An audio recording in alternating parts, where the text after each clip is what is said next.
Hello friends, this is Sudhanshu Ranjan. Once again I have come along with some of the important concepts of physics of class 11.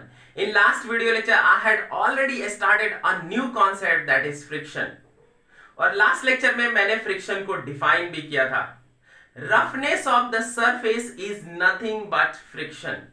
अगर surface में roughness है तो friction होगा, अगर surface में roughness नहीं है तो फ्रिक्शन नहीं होगा. अगर सरफेस 100% स्मूथ है तो फ्रिक्शन 0 होगा. फ्रिक्शन हमेशा रिलेटिव मोशन को अपोज करता है. फ्रिक्शन मोशन को अपोज नहीं करता. फ्रिक्शन हमेशा रिलेटिव मोशन को अपोज करता है. जस्ट रिमेंबर दिस वन, क्योंकि कुछ बुक्स में लिखा गया है कि फ्रिक्शन मोशन को अपोज करता है, जो गलत कॉन्सेप्ट है. इसके अलावा हम लोगों ने फ्रिक्शनल फोर्स के बारे में डिस्कस किया था और हमने यह बोला था कि फ्रिक्शनल फोर्स हमेशा कांटेक्ट सरफेस के बीच में ही डेवलप होता है. अगर दो सरफेस एक दूसरे के कांटेक्ट में है तभी फ्रिक्शनल फोर्स डेवलप हो सकता है, अदरवाइज फ्रिक्शनल फोर्स डेवलप नहीं होगा.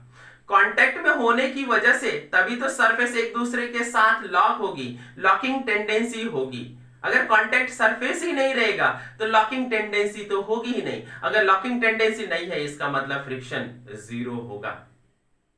इसके अलावा हमने ये बोला था फ्रिक्शनल फोर्स हमेशा कांटेक्ट सरफेस के टेंजेंशियली लगता है. मतलब direction of the frictional force is always tangential to the contact surface. तो यहां पे हम लोग ये बोल सकते हैं कि frictional force is a kind of contact force. क्या बोल सकते हैं? फ्रिक्शनल फोर्स किस पे डिपेंड करता है? कांटेक्ट सरफेस पे डिपेंड करता है. इसलिए हम लोग फ्रिक्शनल फोर्स को कांटेक्ट फोर्स भी कह सकते हैं. तो ये सारी बातें हम लोगों ने प्रीवियस लेक्चर में डिस्कस किया था. आज के लेक्चर में हम लोग पढ़ने वाले हैं types of friction. So types of friction को समझने के लिए हम लोग यहाँ पे एक छोटा सा इंपॉर्टेंट पॉइंट का डिस्कशन पहले कर लेते हैं, उसके बाद हम लोग टाइप्स ऑफ फ्रिक्शन के बारे में डिस्कस करेंगे. तो मान लिया जाए कि हमारे पास एक ब्लॉक है. इसको मैंने लास्ट लेक्चर में भी डिस्कस किया था और इस लेक्चर में भी मैं डिस्कस कर रहा हूं. मान लिया जाए हमारे पास एक ब्लॉक है यहाँ पे और इस ब्लॉक पे हमने अगर 5 न्यूटन का फोर्स दिया है, सपोज कितना दिया है? 5 न्यूटन का फोर्स दिया है और उसके बावजूद ये ब्लॉक रुकी हुई है. रुकी हुई है इसका मतलब इसकी वेलोसिटी कितनी होगी? 0 होगी.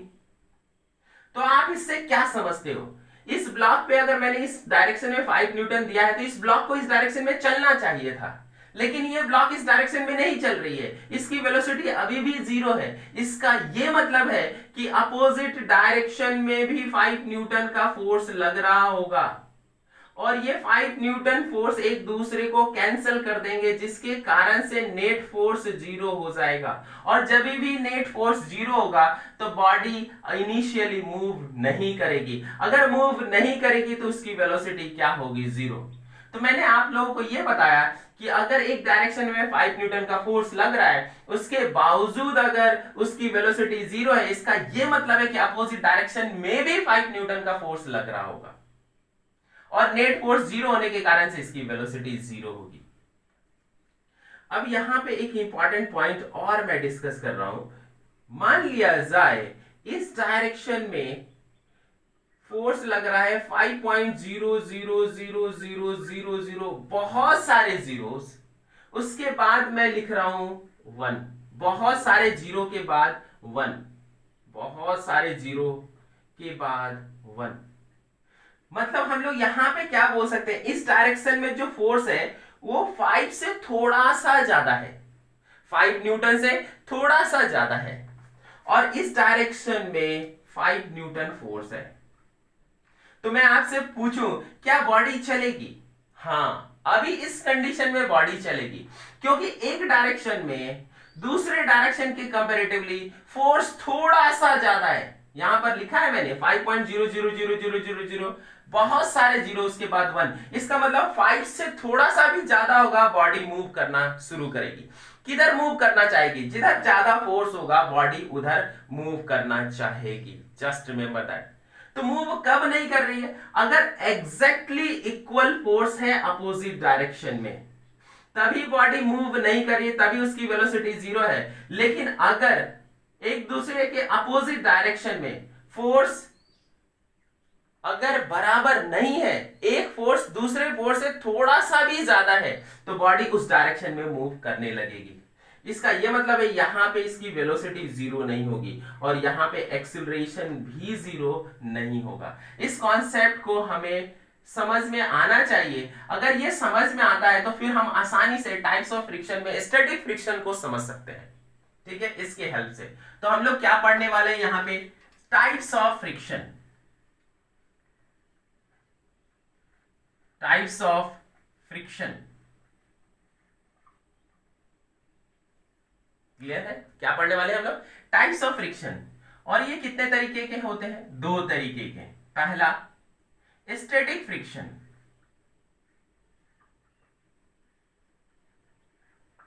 और दूसरा होता है काइनेटिक फ्रिक्शन।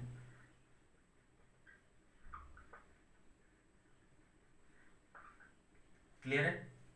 अब हम लोग यहां पे समझते हैं स्टैटिक फ्रिक्शन को सबसे पहले।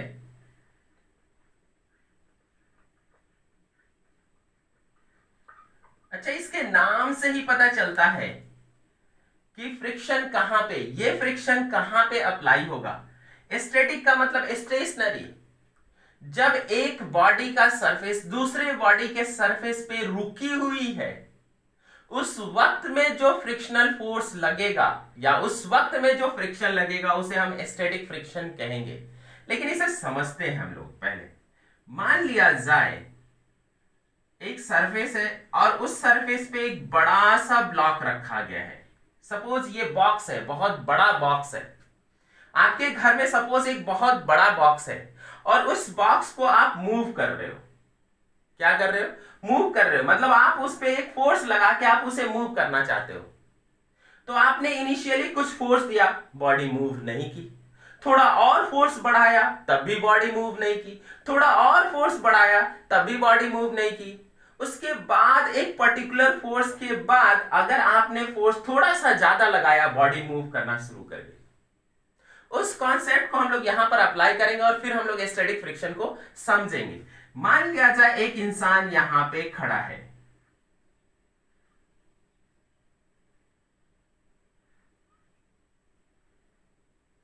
एक इंसान यहां पे खड़ा है और इसको पुश कर रहा है, इस बड़े से ब्लॉक को पुश कर रहा है।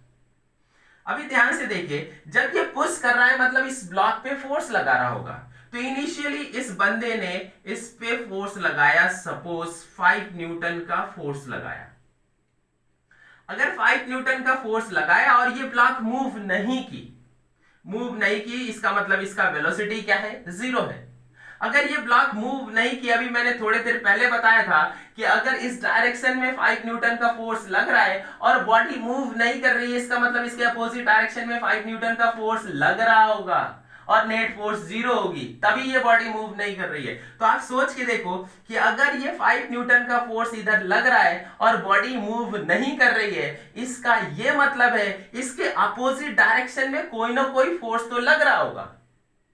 लेकिन यहां पे कोई अपोजिट डायरेक्शन में फोर्स दिख रहा है क्या? नहीं। तो कौन सा फोर्स अपोजिट डायरेक्शन में लग रहा होगा जिसके कारण से ये मूव नहीं कर रही है? हमें मालूम है कि सरफेस होने की वजह से एक फ्रिक्शनल फोर्स तो होता है और फ्रिक्शनल फोर्स सरफेस पे लगता है टेंजेंशियली। तो यहां पे फ्रिक्शनल फोर्स होगा और ये फ्रिक्शनल फोर्स कितना लगेगा? 5 न्यूटन।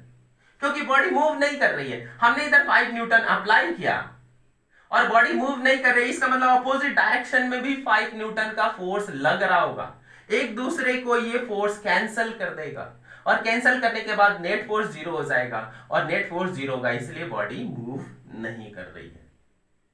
Very good. तो मैंने यहां पर क्या बोला था? आप एक बॉक्स को मूव कर रहे हो तो पहले आपने कुछ फोर्स दिया, फिर आपने थोड़ा सा फोर्स बढ़ाया, तब भी बॉडी मूव नहीं कर रही है। तो मान लिया जाए मैंने यहां पर थोड़ा सा फोर्स और बढ़ाया, 5 न्यूटन से मैंने यहां पर 10 न्यूटन कर दिया और देखा अभी भी बॉडी मूव नहीं कर रही है। इसका क्या मतलब है कि फिर से अपोजिट डायरेक्शन में कितना फोर्स लग रहा होगा? अपोजिट डायरेक्शन में ये फिर से ये फ्रिक्शनल फोर्स कितना हो गया होगा? 10 न्यूटन, तभी तो ये मूव नहीं कर रही है। Have you got my point? तो यहां पर 10 न्यूटन का फोर्स लग रहा है, अपोजिट डायरेक्शन में भी 10 न्यूटन का फोर्स लग रहा होगा, तो बॉडी मूव नहीं कर रही है। फिर से हमने क्या किया, इस फोर्स को और बढ़ा दिया और ये 15 न्यूटन कर दिया। फिर से देखा बॉडी मूव नहीं कर रही है, इसका मतलब फ्रिक्शनल फोर्स कितना लग रहा होगा, 15 Newton. Have you got my point? फिर से मैंने मान लो इसका फोर्स 20 न्यूटन कर दिया, तो फिर से ये मूव नहीं कर रही है। अगर मूव नहीं कर रही है तो ये फ्रिक्शनल फोर्स कितना हो गया होगा, 20 न्यूटन, तभी तो मूव नहीं करेगी। मूव ना करने के लिए कंडीशन क्या है कि अगर एक डायरेक्शन में कुछ फोर्स लग रहा है तो दूसरे अपोजिट डायरेक्शन में उतना ही अमाउंट का फोर्स लगेगा, तो 20 न्यूटन हो गया। Have you got my point? अब हमने देखा कि जैसे ही 20 न्यूटन से ज्यादा इसने फोर्स दिया, थोड़ा सा ज्यादा का मतलब जैसे ही इसने 20.000000 बहुत सारे जीरो एंड देन 1, जैसे ही ये 20 न्यूटन से थोड़ा सा ज्यादा फोर्स दिया, बॉडी आगे की ओर मूव करने लगी। इसका ये मतलब है कि मैक्सिमम फ्रिक्शनल फोर्स इस बॉडी पे कितना लग रहा होगा, इस बॉडी पे मैक्सिमम फ्रिक्शनल फोर्स 20 न्यूटन लग रहा होगा। इससे ज्यादा फ्रिक्शनल फोर्स नहीं लग सकता, यहां पे इस बॉडी के लिए इससे ज्यादा फ्रिक्शनल फोर्स नहीं लग सकता। उसने जब बॉडी को मूव कराना चाहे इनिशियली 5 न्यूटन पे, तो बॉडी मूव नहीं की, इसका मतलब अपोजिट में 5 न्यूटन लग रहा है। फिर 10 न्यूटन किया, अपोजिट में 10 न्यूटन लग रहा है। 15 न्यूटन किया, अपोजिट में 15 न्यूटन। 20 न्यूटन क्या, अपोजिट में 20 न्यूटन लग रहा है। क्यों? क्योंकि बॉडी मूव ही नहीं कर रही है 20 न्यूटन तक, लेकिन जैसे ही 20 न्यूटन से थोड़ा सा ज्यादा फोर्स लगाया, बॉडी मूव कर गई। इसका मतलब है कि फ्रिक्शनल फोर्स मैक्सिमम 20 न्यूटन लग सकता है, इससे ज्यादा नहीं लग सकता है। Have you got my point? तो हम लोग यहां पे बोल सकते हैं 20 न्यूटन तक बॉडी स्टेशनरी है। 20 न्यूटन तक बॉडी क्या है, स्टेशनरी है। जब तक आपने अप्लाइड फोर्स 20 न्यूटन नहीं लगाया तब तक बॉडी नहीं चल रही है। जब तक बॉडी नहीं चलती है तब तक जो फ्रिक्शनल फोर्स लगता है उसे हम स्टैटिक फ्रिक्शनल फोर्स कहते हैं।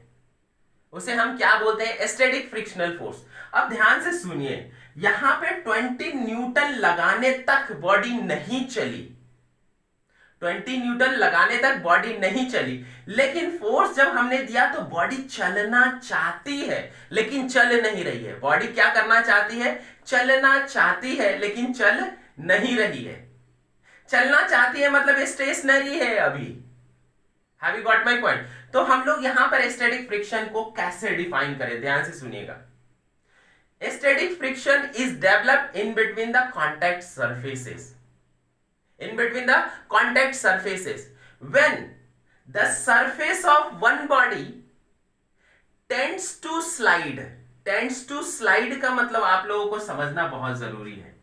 tends to slide जब मैं बोल रहा हूं tends to slide, इसका मतलब बॉडी स्लाइड करना चाहती है, कर नहीं रही है, बॉडी स्लाइड करना चाहती है। तो मैं यहां पर क्या बोलूंगा, जब स्टैटिक फ्रिक्शन की बात कर रहे हैं तो हमें मालूम है 20 न्यूटन तक ये बॉडी आगे मूव नहीं कर रही है, मतलब 20 न्यूटन तक जो फ्रिक्शनल फोर्स लग रहा होगा उसे हम स्टैटिक फ्रिक्शनल फोर्स कहेंगे, और उस समय जो फ्रिक्शन लग रहा होगा उसे हम स्टैटिक फ्रिक्शन कहेंगे। तो हमने क्या बोला, कैसे डिफाइन किया, static frictional force can be defined as the force developed in between the contact surfaces tangentially when the surface of one body tends to slide over the surface of another body। tends to slide मतलब move करना चाहती है, just remember that. इसलिए यहां पर हम लोग क्या लिख सकते हैं, देख लीजिए। स्टैटिक फ्रिक्शन का मतलब है, स्टैटिक फ्रिक्शन मतलब जब बॉडी स्टेशनरी है ना, जब बॉडी क्या है, स्टेशनरी है। सो हम लोग यहां पर क्या लिख सकते हैं, स्टैटिक फ्रिक्शन या स्टैटिक फ्रिक्शनल फोर्स क्या लिख सकते हैं, it is the force developed in between the contact surfaces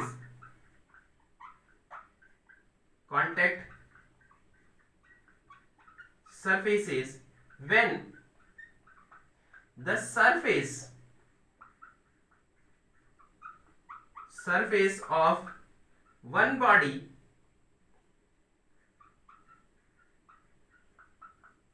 tends to to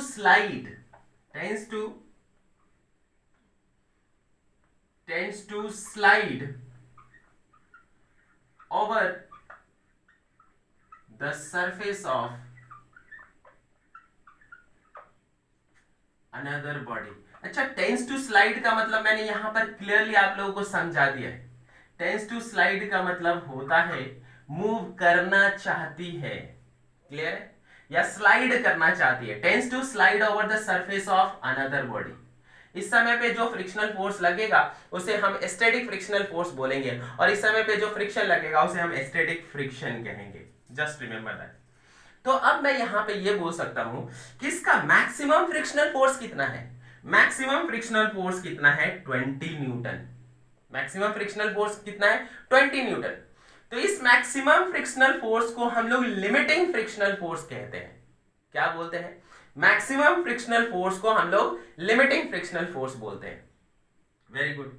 लेकिन इससे पहले मैंने ये बताया था कि जब आपने 5 न्यूटन दिया तो अपोजिट में फ्रिक्शन कितना लगा रहा है? 5 न्यूटन. 5 न्यूटन ही लगा रहा है, लेकिन इसके पास मैक्सिमम कितना अवेलेबल है? 20 न्यूटन तक लगा सकता है. तो आप लोग सोचोगे कि सर ये फ्रिक्शन तो 20 न्यूटन मैक्सिमम है, तो वो 20 न्यूटन ही क्यों नहीं लगा रहा है? फ्रिक्शन बहुत ही इंटेलिजेंट है. Just remember that. आप अगर 5 न्यूटन का फोर्स लगाओगे तो फ्रिक्शन 5 न्यूटन ही लगाएगा. फ्रिक्शन अपना 20 न्यूटन पूरा नहीं लगा देगा. Just remember that. Friction is very much intelligent. अगर आपने 5 न्यूटन का फोर्स लगाया तो फ्रिक्शन 5 न्यूटन ही लगाएगा, लेकिन मैक्सिमम फ्रिक्शनल फोर्स कितना अवेलेबल है? 20 न्यूटन. अगर आपने 1 न्यूटन का फ्रिक्शनल फोर्स लगाया, 1 न्यूटन का अप्लाइड फोर्स दिया, तो फ्रिक्शनल फोर्स कितना लगाएगा? 1 न्यूटन सिर्फ. अगर आपने लगाया 0.983456 तो उतना ही फ्रिक्शनल फोर्स भी अपोजिट डायरेक्शन में लगाएगा. जितना अवेलेबल है वो पूरा नहीं लगाएगा. इंटेलिजेंट है फ्रिक्शन, है ना. तो यहां पर हम लोग देख सकते हैं कि अगर मान लिया जाए हमने कोई भी अप्लाइड फोर्स नहीं दिया, तो बताओ फ्रिक्शनल फोर्स कितना लगाएगा. अगर अप्लाइड फोर्स 0 है तो फ्रिक्शनल फोर्स भी 0 होगा. Just remember that. तो हम लोग यहां पर क्या बोल सकते हैं? जो स्टैटिक फ्रिक्शनल फोर्स है वो वेरिएबल फोर्स है. वो कौन सा फोर्स है? वेरिएबल फोर्स है. वो डिपेंड करता है कि अप्लाइड फोर्स कितना दिया जा रहा है. अगर अप्लाइड फोर्स 0 न्यूटन दिया जा रहा है, मतलब अप्लाइड फोर्स नहीं दिया जा रहा, तो फ्रिक्शनल फोर्स 0 होगा. ऐसा नहीं उसके पास 20 न्यूटन मैक्सिमम फ्रिक्शनल फोर्स है तो वो 20 न्यूटन लगा देगा. अगर इधर 0 दिया और इधर 20 लग गया, बॉडी इधर मूव करने लगेगी. मतलब फ्रिक्शन के कारण से बॉडी मूव करने लगी. ऐसा पॉसिबल है क्या? नहीं. फ्रिक्शन तो रोकना चाहती है. फ्रिक्शन क्या करना चाहती है? रोकना चाहती है. तो आपने 0 न्यूटन दिया तो फ्रिक्शनल फोर्स 0 न्यूटन लगेगा. अगर आपने 1 न्यूटन दिया तो फ्रिक्शनल फोर्स भी 1 न्यूटन लगेगा. आपने 1.5 न्यूटन दिया, फ्रिक्शनल फोर्स 1.5 न्यूटन लगेगा. तो हम लोग यहां पर बोल सकते हैं कि static frictional force is a variable force. इसकी प्रॉपर्टी में हम लोग लिख सकते हैं, इसकी प्रॉपर्टी में. Just remember that. प्रॉपर्टी में यहां पर लिखते हैं स्टैटिक फ्रिक्शन या static frictional force. Static frictional force is a variable force.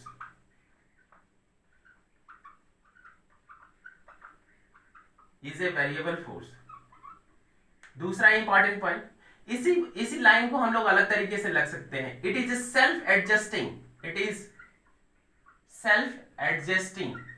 क्यों मैंने बोला सेल्फ एडजस्टिंग? आप सोच के देखो, आपने 1 न्यूटन 5 न्यूटन दिया तो वो 5 न्यूटन लगा रहा है. 10 न्यूटन दिया तो वो 10 न्यूटन लगा रहा है. इसका मतलब अपने आप को वो एडजस्ट कर रहा है. आप जितना दोगे उसी के अकॉर्डिंग वो फोर्स लगाएगा. Just remember that. फ्रिक्शन बहुत ही इंटेलिजेंट है. फ्रिक्शन किसी इंसान से बहुत ज्यादा इंटेलिजेंट होता है. तो इसको हम लोग क्या बोल सकते हैं? It is a self adjusting. इसके बाद मैंने यहां पर बोला कि जो 20 न्यूटन फ्रिक्शनल फोर्स लगा है, ये कौन सा फ्रिक्शनल फोर्स है? इसको हम लोग बोलते हैं मैक्सिमम फ्रिक्शनल फोर्स, जिसे हम लोग बोल सकते हैं लिमिटिंग फ्रिक्शनल फोर्स. तो अब हम लोग जो पढ़ेंगे वो क्या पढ़ेंगे? Limiting frictional force.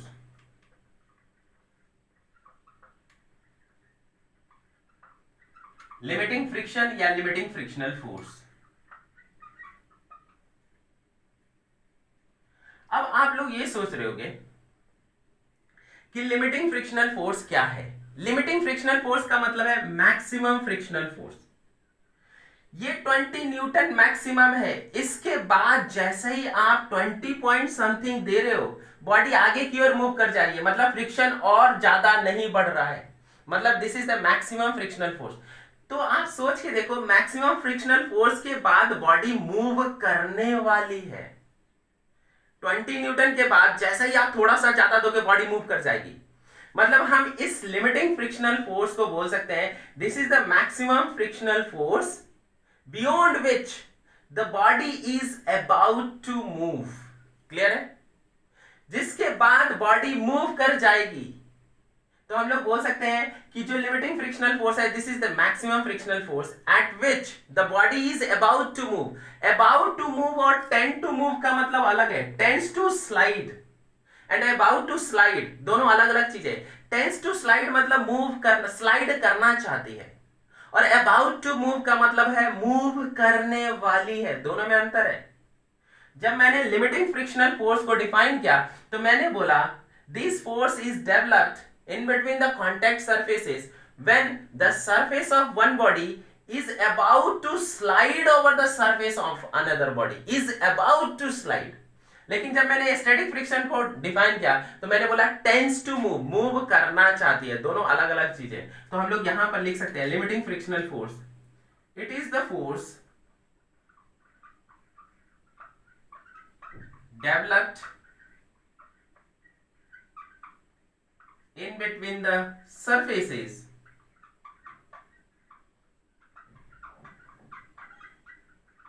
when the surface of one body,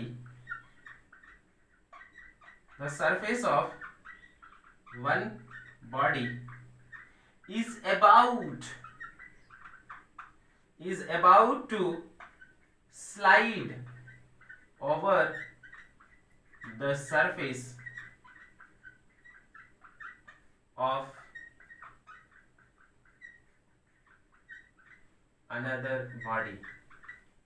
क्योंकि इस मैक्सिमम फोर्स के बाद बॉडी चल जाएगी, मतलब इस मैक्सिमम फोर्स पे बॉडी अब चलने वाली है। इसी को हमने बोला limiting frictional force. Just remember that.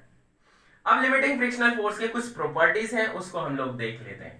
तो properties of limiting frictional force, properties limiting frictional force है ना। तो पहली प्रॉपर्टी, लिमिटिंग फ्रिक्शनल फोर्स किधर लग रहा है, ध्यान से देखिए। बॉडी अगर इधर मूव करना चाहती है तो उसके अपोजिट डायरेक्शन में लग रहा है, मतलब अप्लाइड फोर्स के अपोजिट डायरेक्शन में लिमिटिंग फ्रिक्शनल फोर्स लग रहा है। तो हम लोग लिख सकते हैं लिमिटिंग फ्रिक्शनल को एफएल से रिप्रेजेंट कर रहा हूं मैं। FL is opposite to the applied force. FA को मैंने बोला अप्लाइड फोर्स। क्लियर है? This is the first important properties. इसको हम लोग बोलते हैं law of limiting frictional force, law भी बोलते हैं, laws of limiting frictional force. इस प्रॉपर्टी को आप लोग बोल सकते हैं laws of limiting frictional force. तो मैंने यहां पर क्या बोला, limiting frictional force is opposite to the FA. अच्छा, लिमिटिंग फ्रिक्शनल फोर्स कहां पे लगता है? सरफेस के टेंजेंशियल। ये पहले भी मैंने डिस्कस किया था, अब यहां पर भी डिस्कस करते हैं कि एफएल जो है, FL is tangential to the surface.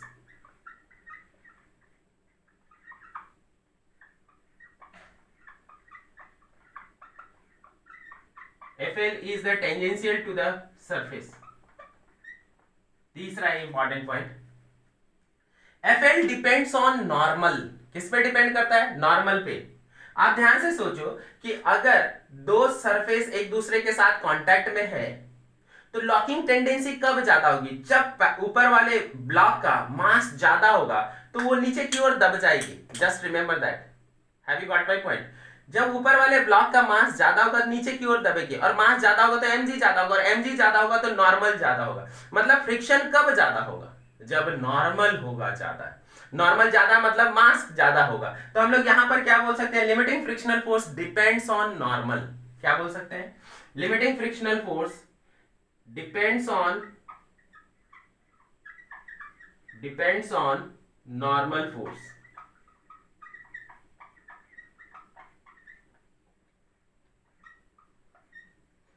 चौथी इंपॉर्टेंट प्रॉपर्टी या चौथा important point of the laws of limiting frictional force.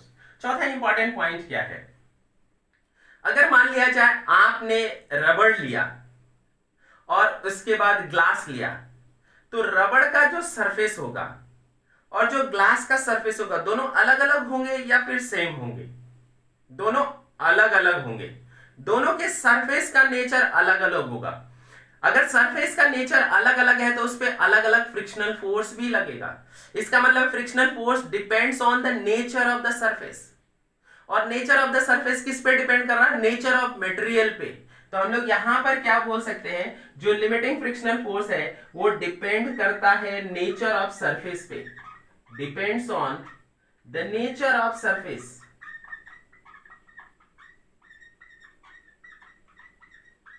या फिर आप बोल सकते हैं नेचर ऑफ मटेरियल। क्लियर?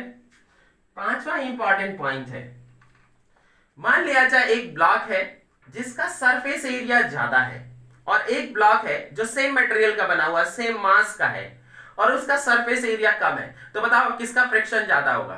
तो हम लोग का जो इंट्यूशन बोलता है वो हमेशा ऐसा बोलता है कि जिसका सरफेस एरिया ज्यादा होगा उसका फ्रिक्शनल फोर्स ज्यादा होगा। ये गलत कॉन्सेप्ट है। सरफेस एरिया कुछ भी हो, छोटा हो या बड़ा हो, सरफेस के नेचर पे डिपेंड करता है, लेकिन सरफेस के एरिया पे डिपेंड नहीं करता। मान लिया जाए सरफेस एरिया, किसी ब्लॉक का सरफेस एरिया ज्यादा है तो क्या उसका फ्रिक्शनल फोर्स ज्यादा होगा? नहीं। सरफेस के नेचर पे फ्रिक्शनल फोर्स डिपेंड करता है, सरफेस के एरिया पे डिपेंड नहीं करता है। तो हम लोग यहां पर क्या बोल सकते हैं, limiting frictional force is independent of the surface area. तो FL is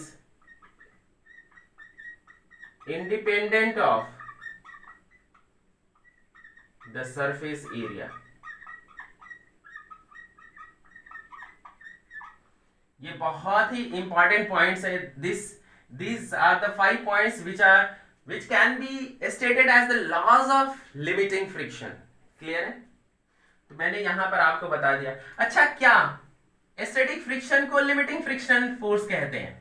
yes, static friction को ही लिमिटिंग फ्रिक्शन बोलते हैं, लेकिन मैक्सिमम स्टैटिक फ्रिक्शनल फोर्स को लिमिटिंग फ्रिक्शनल फोर्स बोलते हैं। Just remember that. किसको हम लोग लिमिटिंग फ्रिक्शनल फोर्स बोलते हैं? मैक्सिमम स्टैटिक फ्रिक्शनल फोर्स को लिमिटिंग फ्रिक्शनल फोर्स बोलते हैं। Just remember that. Limiting frictional force अगर यहां पर आप पॉइंट में लिखना चाहते हैं तो आप बोल सकते हैं limiting frictional force is the maximum static frictional force.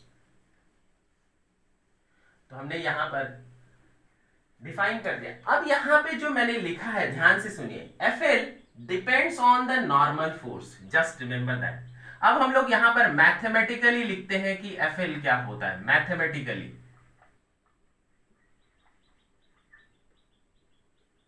मान लिया जाए यहां पे एक ब्लॉक है। क्लियर है? अगर इस ब्लॉक का मास m है तो यहां पर mg लगेगा और ऊपर की ओर क्या लगेगा? नॉर्मल लगेगा। तो यहां पे जो फ्रिक्शनल फोर्स है जो अभी हम लोग बात कर रहे हैं वो लिमिटिंग फ्रिक्शनल फोर्स है। लिमिटिंग फ्रिक्शनल फोर्स की बात कर रहे हैं, मैक्सिमम फ्रिक्शनल फोर्स की बात कर रहे हैं। तो ये जो लिमिटिंग फ्रिक्शनल फोर्स है ये नॉर्मल पे डिपेंड करता है। किस पे डिपेंड करता है? नॉर्मल पे। तो हम लोग लिख सकते हैं limiting frictional force depends on normal, मतलब directly proportional to normal. Clear है? तो हम लोग यहां पर ये लिख सकते हैं FL is equal to mu S into N। जब आप प्रोपोर्शनलिटी कांस्टेंट को हटाते हो, जब भी आप प्रोपोर्शन को हटाते हो तो एक प्रोपोर्शनलिटी कांस्टेंट आ जाती है। तो यहां पे जो प्रोपोर्शनलिटी कांस्टेंट है उसको हम लोग बोलते हैं म्यू S। क्या बोलते हैं? Mu S। और इसको हम लोग बोलते हैं स्टैटिक फ्रिक्शनल कोएफिशिएंट।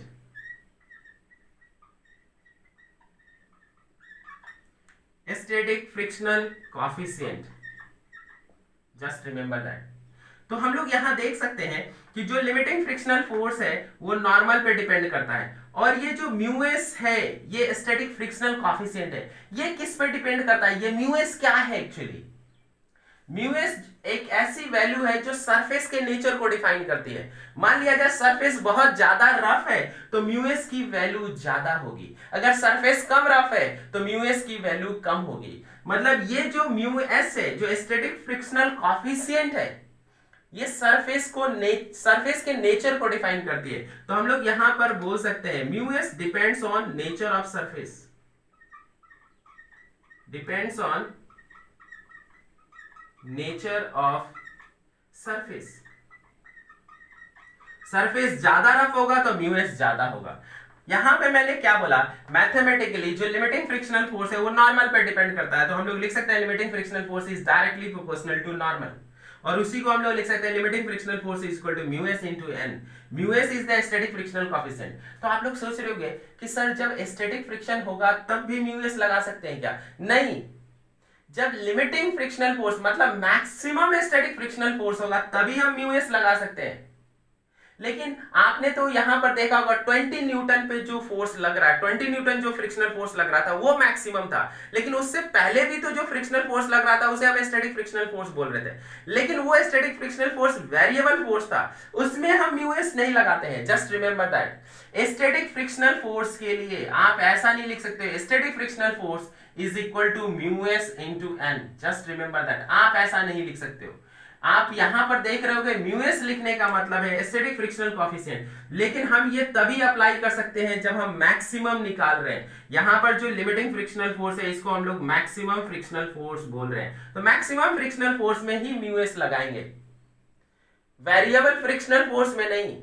इससे पहले वाले मैक्सिमम से नीचे वाले फ्रिक्शनल फोर्स में हम म्यू एस यूज नहीं करेंगे।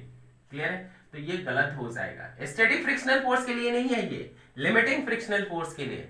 कुछ कुछ बुक्स डायरेक्ट यहां पर लिख देते हैं static frictional force is equal to mu S into N, जो गलत है। सही क्या है? Limiting frictional force is equal to mu S into N. ये जो म्यू एस लगता है ये स्टैटिक फ्रिक्शनल कोएफिशिएंट है, क्योंकि लिमिटिंग फ्रिक्शनल फोर्स पे भी बॉडी नहीं चल रही है, वो स्टैटिक ही है, इसलिए हम लोग यहां पर स्टैटिक फ्रिक्शनल कोएफिशिएंट लगाते हैं। तो limiting frictional force is equal to mu S into N. Just remember that, ये हम लोगों को याद रखना है। जस्ट इसके अलावा नेक्स्ट जो पॉइंट है, हमने यहां पर देखा स्टैटिक फ्रिक्शनल फोर्स, उसके बाद हमने लिमिटिंग फ्रिक्शनल फोर्स बोला, उसके बाद हम लोग पढ़ने वाले यहां पर kinetic frictional force. Kinetic frictional, kinetic friction या काइनेटिक फ्रिक्शनल फोर्स। क्लियर? अब सोच के देखो काइनेटिक का मतलब क्या होता है। स्टैटिक का मतलब स्टेशनरी और काइनेटिक का मतलब मोशन। जब बॉडी मोशन में होगी, और मोशन के वक्त भी तो सरफेस के कांटेक्ट में होगा, तो मोशन के वक्त में जो फ्रिक्शनल फोर्स लगेगा उसे हम काइनेटिक फ्रिक्शनल फोर्स बोलेंगे, और मोशन के वक्त में जो फ्रिक्शन लगेगा उसे हम काइनेटिक फ्रिक्शन बोलेंगे। That's all. तो हम लोग यहां पर क्या बोल सकते हैं? अब काइनेटिक फ्रिक्शनल फोर्स को कैसे डिफाइन कर सकते हैं, ध्यान से सुनिए। When the surface of one body slides over the surface of another body, slides मतलब कर रहा है, स्लाइड कर रहा है, स्लाइड कर रहा है मतलब मूव कर रहा है। जब मूव कर रहा होता है तब काइनेटिक फ्रिक्शनल फोर्स लगता है, जब लेकिन मूव करना चाहता है उस समय कौन सा फोर्स लगता है? Static frictional force. जब मूव करने वाली है उस समय कौन सा फोर्स लगता है? Limiting frictional force, maximum frictional force. और जब मूव कर रहा है उस समय लगता है काइनेटिक फ्रिक्शनल फोर्स। तो हम लोग यहां पर लिख सकते हैं this can be defined, it is, या लिख सकते हैं it is developed, it is developed in between the contact surfaces. सभी को एक ही तरीके से डिफाइन करना है, कॉन्टैक्ट सरफेसेस, बस वर्ड का थोड़ा सा चेंजेस है। Contact surfaces, when the surface of one body slides or moves, slides or moves over the surface of another body.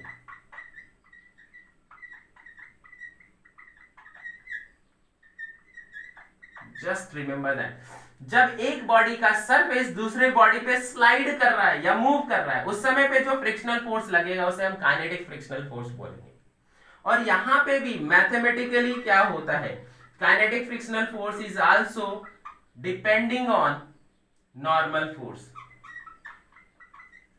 तो हम लोग लिख सकते हैं kinetic frictional force is directly proportional to normal. जब हम इस प्रोपोर्शन को हटाते हैं तो प्रोपोर्शनलिटी कांस्टेंट आ जाती है, तो kinetic friction is equal to mu के into N. Kinetic frictional force is equal to mu के इंटू एन, वेयर म्यू के इज व्हाट, यहां पर म्यू एस था स्टैटिक फ्रिक्शनल कोएफिशिएंट, लेकिन ये कब लगता है, मैक्सिमम फ्रिक्शनल फोर्स पे, और यहां पे जो म्यू के है वो क्या है, काइनेटिक फ्रिक्शनल कोएफिशिएंट. ये कब लगेगा, ये तब लगेगा जब बॉडी मूव कर रही होती है. Frictional coefficient, kinetic frictional coefficient, just remember that.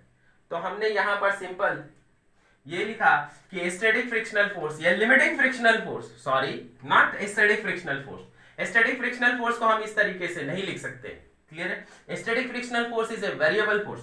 Limiting frictional force को हम लोग इस तरीके से लिखते हैं. तो हम लोग क्या लिख सकते हैं, limiting frictional force is equal to mu S into N. उसी तरीके से kinetic frictional force is equal to mu के इंटू एन. अब मैं यहां पे एक इंपॉर्टेंट चीज बताने वाला हूं, उसको आप लोग ध्यान से सुनिएगा.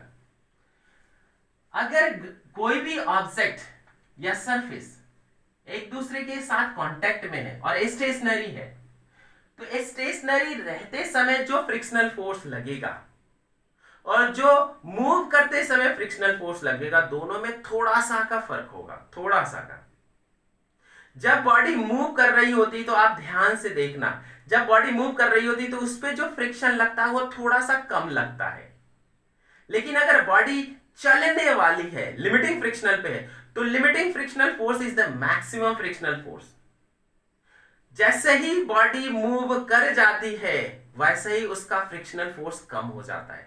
Just remember that. क्या मैंने बोला, जैसे ही बॉडी मूव कर जाती है वैसे ही उसका फ्रिक्शनल फोर्स कम हो जाता है. मतलब kinetic frictional force static frictional force से, और सॉरी लिमिटिंग फ्रिक्शनल फोर्स से कम होता है.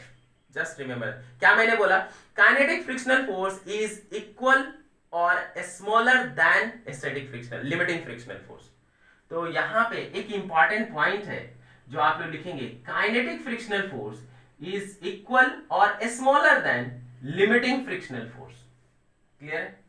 तो हम लोग यहां पर काइनेटिक फ्रिक्शनल फोर्स को हमने क्या लिखा, म्यू के इंटू एन. तो हम लोग यहां पे लिख सकते हैं म्यू के into N. This is smaller और equal to mu S into N. ध्यान से देखिए, एफ एल को हम लोग क्या लिख सकते हैं, mu S into N. N से एन कैंसल, तो यहां पर क्या बच गया, म्यू के इज इक्वल और स्मॉलर देन म्यू एस. या तो म्यू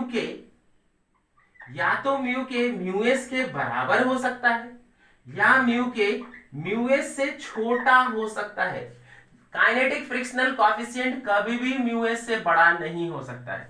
जस्ट रिमेंबर दैट. इस तरीके का क्वेश्चन कभी कभी किसी कॉम्पिटिटिव एग्जाम में पूछा जाता है कि म्यू के जो काइनेटिक फ्रिक्शनल कोएफिशिएंट है क्या म्यू एस से छोटा होता है या बड़ा होता है या बराबर होता है. अगर दोनों दिया हुआ है तो दोनों आपको लगाना है. ऑप्शंस मल्टीपल चॉइस भी होते हैं, तो क्या होते हैं यहाँ पे, क्या आपको दो ऑप्शन एक साथ चूज करना पड़ेगा. मान लिया जाए एक ऑप्शन दे दिया गया ये है, दूसरा ऑप्शन दे दिया गया ये, और तीसरा ऑप्शन दे दिया गया म्यू के is greater than mu s, और उसके बाद चौथा ऑप्शन दे दिया गया it can't be said. It can't be said, कुछ भी कहा नहीं जा सकता है ना.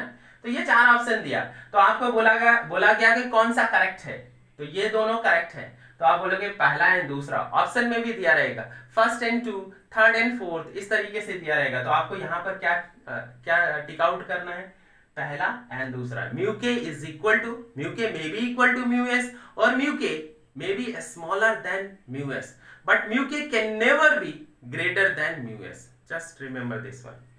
तो यहाँ पे मैंने यहाँ पे ये बताया. अब यहाँ पे एक ग्राफ है, उस ग्राफ को देख लेते हैं, उसके बाद एक न्यूमेरिकल भी सॉल्व करना है. लेट्स सी हो पाएगा या नहीं.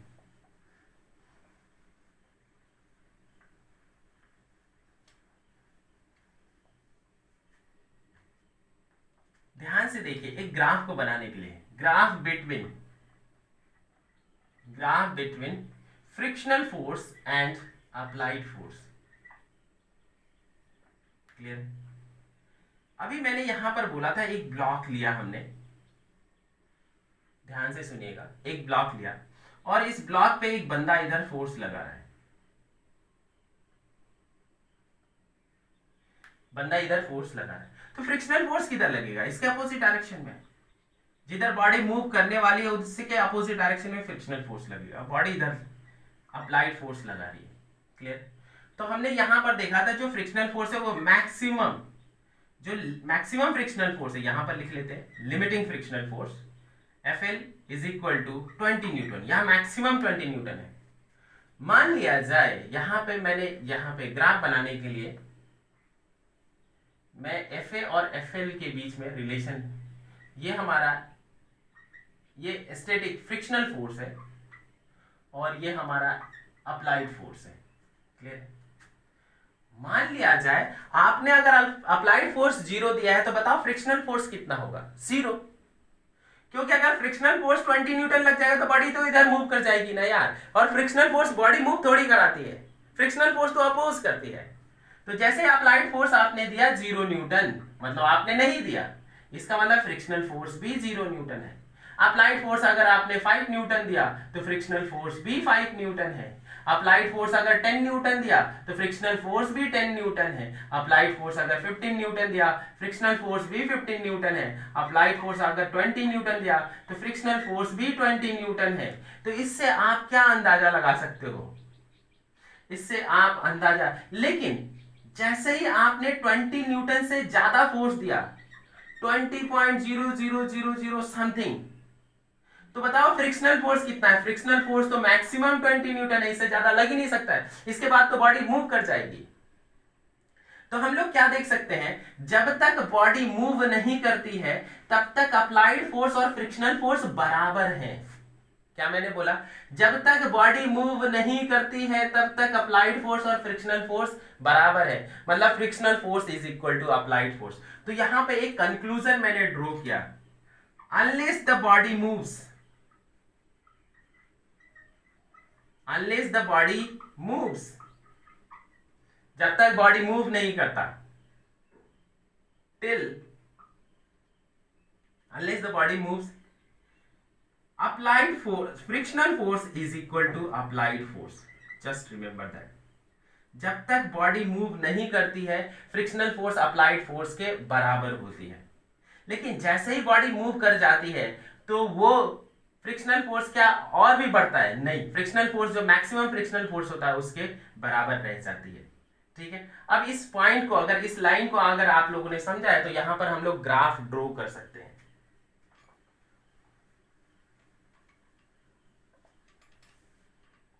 ये है हमारा मैक्सिमम जो है, इसको हम लोग लिमिटिंग फ्रिक्शनल फोर्स बोलेंगे। क्लियर? अब हम लोग यहां पर ग्राफ ड्रॉ करते हैं। किसके किस में ग्राफ ड्रॉ करना है?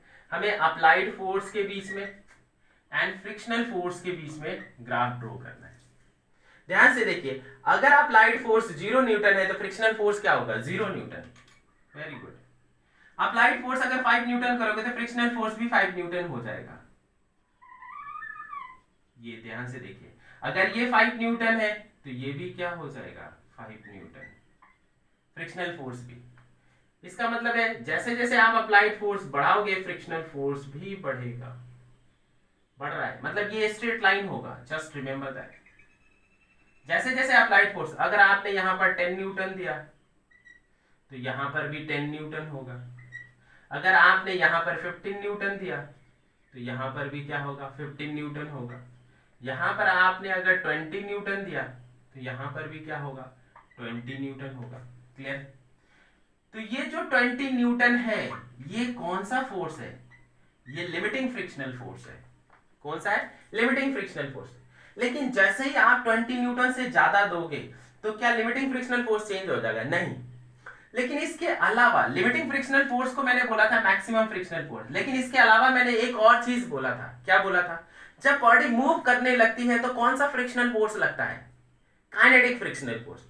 और kinetic frictional force limiting frictional force से थोड़ा सा कम होता है। इसका मतलब है 20 न्यूटन से जैसे ही ज्यादा देंगे बॉडी मूव करने लगेगी। तो बॉडी मूव करने लगेगी तो जो मैक्स थोड़ा सा फ्रिक्शनल फोर्स रिड्यूस कर जाएगा। Just remember that. मैंने क्या बोला था? जो लिमिटिंग फ्रिक्शनल फोर्स है उससे काइनेटिक फ्रिक्शनल फोर्स थोड़ा सा कम हो जाता है। जैसे ही मूव करने लगता है तो फ्रिक्शनल फोर्स थोड़ा सा कम हो जाता है और फिर कांस्टेंट रह जाता है। तो ये कौन सा फ्रिक्शनल फोर्स है? यहां पे अगर मैं बात करूं तो ये आपको बोलेंगे ये काइनेटिक फ्रिक्शनल फोर्स होगा। क्लियर है? अभी ध्यान से सुनिएगा, मैंने क्या बोला, यहाँ पे जब तक बॉडी मूव नहीं कर रही है तब तक जो अप्लाइड फोर्स है वो फ्रिक्शनल फोर्स के बराबर है, लेकिन जैसे ही मैक्सिमम पहुंचता है तो मैक्सिमम पहुंचने के बाद बॉडी मूव करने वाली होती है, आप उससे थोड़ा सा ज्यादा दोगे बॉडी आगे की ओर मूव कर जाएगी, और बॉडी अगर आगे की ओर मूव कर गई, बॉडी क्या है, अगर आगे की ओर मूव कर गई मतलब क्या है, काइनेटिक फ्रिक्शनल फोर्स आ गया, और kinetic frictional force limiting frictional force से थोड़ा सा कम होता है, इसलिए थोड़ा सा नीचे जाती है और फिर कांस्टेंट रह जाती है। So this is the graph in between frictional force and the applied force, जो मैंने यहां पर डिस्कस किया है। Have you got my point? So ये बहुत ही इंपॉर्टेंट था, अब तक का जो मैंने टॉपिक आप लोगों को समझाया है। अब जो हम लोग पढ़ने वाले हैं वो हम लोग न्यूमेरिकल करने वाले हैं, तो न्यूमेरिकल करने के लिए इसको रब करने से पिक्चर ब्लर हो जाएगी, इसलिए मैं इसे छोड़ दे रहा हूं। अब ध्यान से देखिए, बॉडी कब मूव नहीं करने वाली, कंडीशन बहुत ही इंपॉर्टेंट है, ध्यान से देखेंगे कंडीशंस। कंडीशंस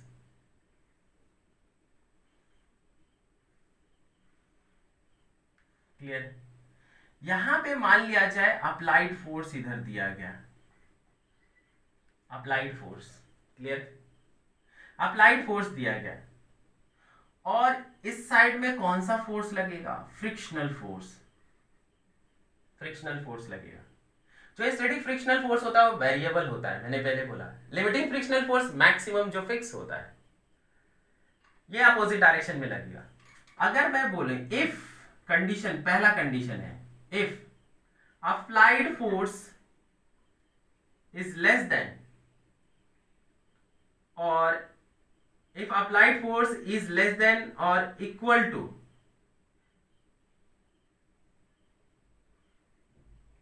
सॉरी यहां पे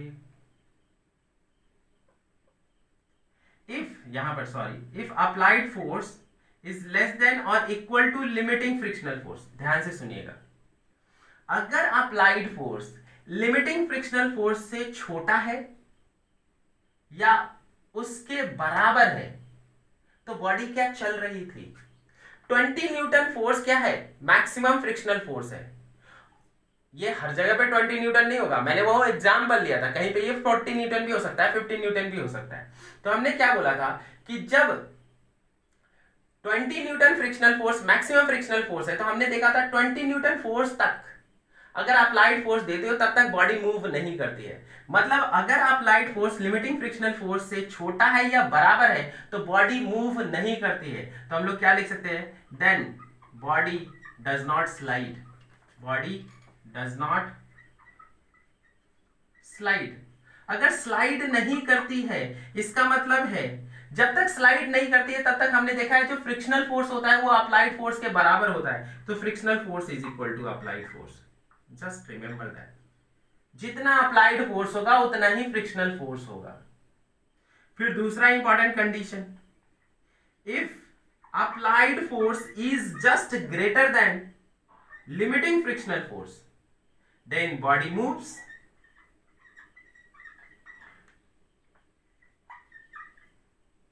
देन बॉडी मूव्स और स्लाइड्स, मूव करती है या स्लाइड करने लगती है।